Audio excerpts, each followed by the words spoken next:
गुरु कृपा से जिनवाणी श्रवण करने हेतु उपस्थित सुखविलासी भव्य आत्माओं, सर्वप्रथम आज का जो पर्व है भाई दूज, उस पर्व की आप सभी को बहुत बहुत शुभकामनाएं, मंगल कामनाएं। उस पर्व के संदर्भ में गुरुदेव से आप सुनेंगे। मैं अपने विषय पर लौटता हूँ। दिन बहुत कम है और महावीर के जीवन को पूर्ण करना है, तो संक्षिप्त रूप में जैसा भी संभव हो पाएगा उस गाथा को पूर्ण करने का भाव रहेगा। चर्चा चल रही है त्रिपृष्ठ वासुदेव के भव के संदर्भ में। रानी विजयावती के साथ जिस प्रकार से क्रूरता करता है त्रिपृष्ठ, उसकी चर्चा आपने सुनी। ऐसी बहुत सारी घटनाएं त्रिपृष्ठ के जीवन से जुड़ती है, लेकिन एक और अहम घटना है, एक अहम किस्सा है जो वासुदेव के जीवन के साथ जुड़ा और जिसने बहुत महत्वपूर्ण भूमिका निभाई वासुदेव के जीवन में। और अक्सर आपने वो घटना सुनी होंगी, उस घटना का रेफरेंस सुना होगा, या उस घटना का जो मुख्य केंद्र बिंदु है कहीं न कहीं संतों के प्रवचन से आपके बीच आया होगा, आपके बीच पहुंचा होगा। और वो घटना है शैया पालक की। सुनी है आपने? वासुदेव, त्रिपृष्ठ वासुदेव बैठे हैं संगीत को सुनने के लिए और सुनते सुनते कहते हैं नींद आने लगी, निद्रा आने लगी। और जैसे ही सोने लगे तो अपने शैया पालक से कह दिया था पहले ही कि अगर कहीं संगीत देखते देखते मुझे नींद आ जाए और मैं सो जाऊं तो इस संगीत को बंद करवा देना, इस संगीत को रुकवा देना, इस संगीत को बंद करवा देना, क्योंकि पता नहीं कब नींद आ जाए। आज थकावट है, नींद आ सकती है। अब संगीत चल रहा है, त्रिपृष्ठ वासुदेव को नींद आने लगी और सो गए, निद्राधीन हो गए। इधर शैया पालक भी संगीत को सुन रहा था और सुनते सुनते संगीत में मस्त हो गया। कब वासुदेव सो गए उसे पता ही नहीं चला। इधर संगीत चल रहा है और वो मजा ले रहा है, लुत्फ उठा रहा है। और कहते हैं अचानक वासुदेव की नींद खुली और उन्होंने देखा कि संगीत अभी भी चल रहा है। शैया पालक की ओर देखा तो घबराते हुए, डरते हुए, हाथ जोड़ते हुए उसने कहा कि महाराज क्षमा करे, आपकी आज्ञा तो मुझे याद है, लेकिन संगीत देखते देखते पता ही नहीं चला कि आप कब सो गए, मैं खो गया था, पता नहीं चला।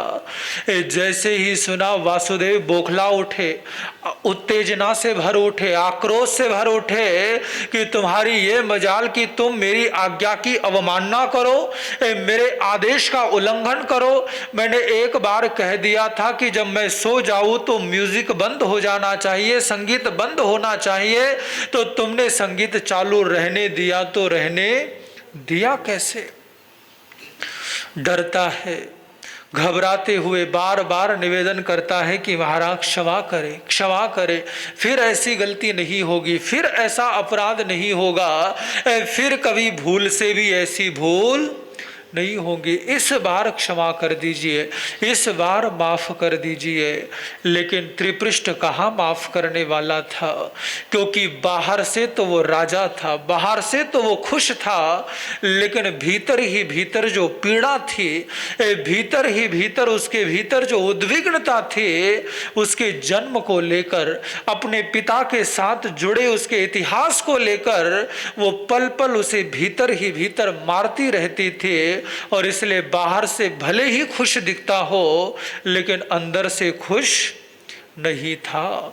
और बाहर से कितनी भी खुश रहने की कोशिश कर लो, अगर अंदर में दुख होगा तो कभी न कभी वो दुख झलकेगा जरूर, दिखेगा जरूर, सामने आएगा जरूर। और वही त्रिपृष्ठ के साथ होता था।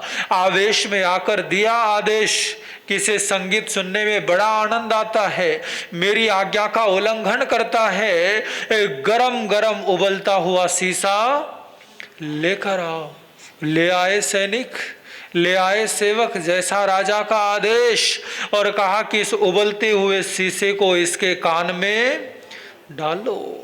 तड़पता है, छटपटाता है, निवेदन करता है, बार बार कहता है कि महाराज माफ कर दो, इस बार क्षमा कर दो, मैं तो आपका चहेता हूँ, आपका प्रिय हूँ, और आपको वचन देता हूँ कि फिर ऐसी भूल नहीं करूंगा। लेकिन त्रिपृष्ठ कहा सुनने वाला, कहा मानने वाला, कहा कि आदेश का पालन किया जाए, शीशा डाला जाए, और धीरे धीरे उसके कान में वो शीशा डाला जाने लगा और वो छटपटाने लगा, तड़फड़ाने लगा, और धीरे धीरे हृदय गति तेज होने लगी। और जैसे जैसे वो शीशा उसके कानों में पहुंचता गया, धड़कनें तेज होती गई और अंदर में एक विस्फोट सा हुआ और वहीं पर उसके प्राण पखेरु उड़ गए, मर गया, समाप्त हो गया, चला गया।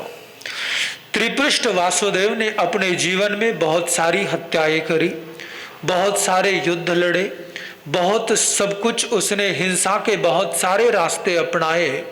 लेकिन इतिहास की ये बात पढ़कर और सिद्धांत की ये बात जानकर आपको हैरानी होगी कि उसने जितना भी कुछ किया, लेकिन इतना कुछ करने के बाद भी कभी उसकी नरक गति का बंद नहीं हुआ। उसने अश्वग्रीव को मारा, नरक गति का बंद नहीं हुआ।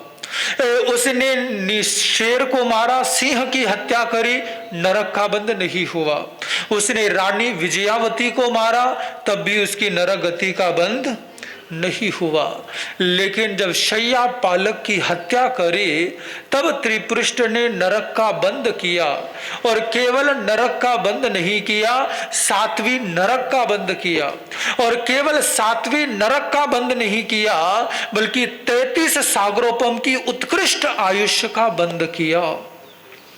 जानकर हैरानी होती है कि पहले की हत्याएं भी हत्याएं थी और ये हत्या भी हत्या ही थी। मर्डर तो मर्डर होता है, हत्या तो हत्या होती है, चाहे रानी की हो, चाहे किसी बड़े राजा की हो, और चाहे किसी नौकर की हो। लेकिन आखिर ऐसा क्या कारण रहा, ऐसी क्या वजह रही कि बाकी की हत्याएं करने पर भी नरक का बंद नहीं हुआ और इस एक हत्या के कारण उसके नरक का बंद हुआ? पता आपको कारण क्या था? उसके पीछे जो कारण है, आज उसे बड़े ध्यान से सुन लेना, बड़े ध्यान से समझ लेना। इस शैया पालक की हत्या के कारण ही उसे सातवीं नरक का बंद, और वो भी 33 सागरोपम उत्कृष्ट आयुष्य, यानी मैक्सिमम जितना आयुष्य हो सकता है। और 33 सागरोपम यानी कोई छोटा मोटा आयुष्य नहीं होता, और वो भी सातवीं नरक, जहां पर भयंकर वेदनाएं हैं। जैसे जैसे नरक का स्तर बढ़ता जाता है, वैसी वैसी वेदनाएं भी बढ़ती चली जाती है, बढ़ती चली जाती है। और 33 सागरोपम का मतलब है यहाँ पर कितने ही आरे बदल जाए, कितने ही कालचक्र बदल जाए, इतना लंबा आयुष्य बांधा वहां पर, वो भी एक हत्या के कारण। और शास्त्र इसका समाधान देते हैं कि ऐसा क्यों हुआ।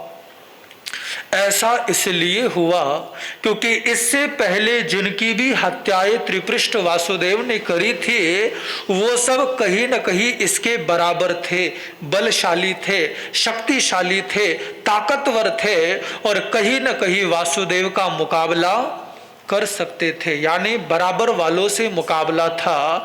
अगर त्रिपृष्ठ वासुदेव राजा था तो शेर भी वन का राजा होता है, शेर भी वन का सम्राट होता है।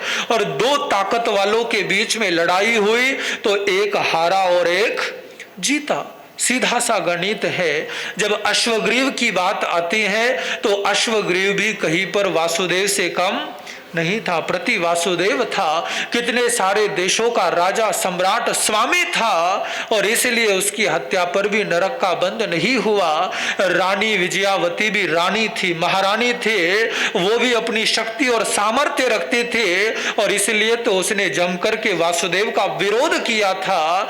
शास्त्र कहते हैं कि ये सब समर्थ थे, लेकिन जो शैया पालक था वो कमजोर था, दास था। और यहां से एक प्रेरणा दी शास्त्रकारों ने, परमात्मा महावीर ने, कि लड़ना हो तो बराबर वालों से लड़ो, कमजोर व्यक्ति को दबाना मत सीखो, कमजोर को कभी मत दबाओ।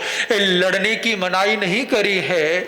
इस महावीर कहते हैं कि लड़ने से इनकार नहीं है, लेकिन जिससे लड़ रहे हो वो तुम्हारे बराबरी का होना चाहिए, तुम्हारी औकात का होना चाहिए, तुम्हारी वार को झेलने में समर्थ होना चाहिए। फिर तुम भी स्वतंत्र होंगे और वो भी स्वतंत्र होगा। लेकिन जो तुम्हारे अधीनस्थ है, जो तुम्हारी दया पर जीता है, जो तुम्हारी वजह से जीता है, अगर उसके साथ अन्याय करोगे, उसके साथ अत्याचार करोगे, अगर उसका शोषण करोगे, तो वो तो बेचारा विरोध भी नहीं कर सकता, क्योंकि तुम्हारी दया पर जीता है, तुम्हारी मेहरबानी पर जीता है। और अगर तुम्हारा विरोध किया तो वैसे भी न जी पाएगा। इसलिए कभी भी कमजोर को दबाओ मत, कमजोर का शोषण मत करो। और इसी अपने अनुभव को ध्यान में रखते हुए महावीर ने महावीर के भाव में कहा, नो हीने नो ऐरत्ते, यानी ना तो कभी अपने आप को हीन समझो, ना कभी किसी और को हीन समझो, ना तो खुद पर अत्याचार करो और ना ही कभी दूसरों पर अत्याचार करो, ना ही खुद का शोषण करो और ना ही कभी दूसरों का शोषण करो। और ये नरक गति का बंध इसलिए हुआ क्योंकि अपने से कमजोर पर अत्याचार किया। और अक्सर हम यही तो करते हैं, जो मजबूत है, जो स्ट्रांग है, उसके आगे झुक जाते हैं, और जो हमसे कमजोर है उस पर हम हावी हो जाते हैं, उसको सुनाते हैं, क्योंकि पता है कि ये बेचारा हमारा क्या बिगाड़ लेगा, ये हमारे सामने क्या कर लेगा। लेकिन ध्यान रखिएगा शास्त्र की इस बात को, जब जब भी कमजोर पर जुल्म करोगे, जब जब भी कमजोर व्यक्ति को सताओगे, जब जब भी दुर्बल व्यक्ति पर अत्याचार करोगे, तो महा अपराध होगा, महापाप होगा, ऐसे कर्मों के बंधन होंगे जिनको भुगतना बड़ा मुश्किल होगा। और आपको बताओ, ज्योतिष शास्त्र कहता है, जो व्यक्ति सेवकों को सताता है, नौकरों को सताता है, उसका शनि ग्रह खराब हो जाता है। ये ज्योतिष शास्त्र कहता है, जो नौकरों से जानबूझकर बदजबानी करते हैं, बिना किसी कारण के गाली गलौज करते हैं, बिना किसी वजह के उनके साथ अन्याय करते हैं, ऐसे लोगों का शनि खराब होता है। और जिसका शनि बिगड़ गया उसको कोई नहीं बचा सकता। आपको पता है, जब शनि की 7.5 लगती है या शनि की ढैया लगती है, जब शनि का प्रकोप चढ़ता है, ज्योतिष शास्त्र में शनि को न्यायकर्ता माना गया है, यानी जो आपके कर्मों का पूरा हिसाब किताब लगाता है। जिसके कुंडली में शनि ग्रह खराब होता है, वो कितना भी कुछ कर ले, लेकिन जब शनि के प्रकोप का समय आता है तो सारा कुछ समेट देता है शनि। यानी उस 2.5 साल में या उस 7.5 साल के समय में जो कुछ आपने हासिल किया था वो सारा का सारा समाप्त कर देता है। अगर शनि अशुभ हुआ, शनि का अशुभ प्रकोप हुआ, और शास्त्र कहते हैं 3 लोगों के अपमान से शनि ग्रह अशुभ प्रभाव देना शुरू करता है। पहला तो कहा जो अंधे लोग हैं, यानी जिनको दिखाई नहीं देता, और ऐसे अंधे लोगों को जो सताते हैं, और ऐसे लोग होते हैं, हमने देखा है कि जो मजे लेते हैं, उनका अपमान करते हैं।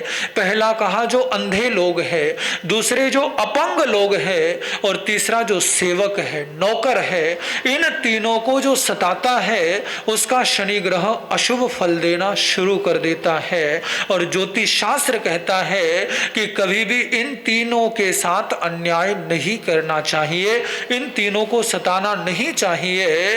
माना कि वो नौकर है, लेकिन उसके साथ भी सलीके से बोला जा सकता है, सही ढंग से बोला जा सकता है। वो काम करने के लिए है और आपको काम करवाना है, लेकिन जरूरी नहीं कि गालियां देकर ही काम करवाया जाए। प्यार से बोलकर भी करवाया जा सकता है, अच्छे से बोलकर भी करवाया जा सकता है।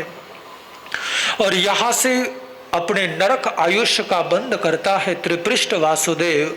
और वहां से फिर से यात्रा शुरू होती है, फिर से हिंसा का तांडव शुरू होता है, नरक गति का बंद होता है।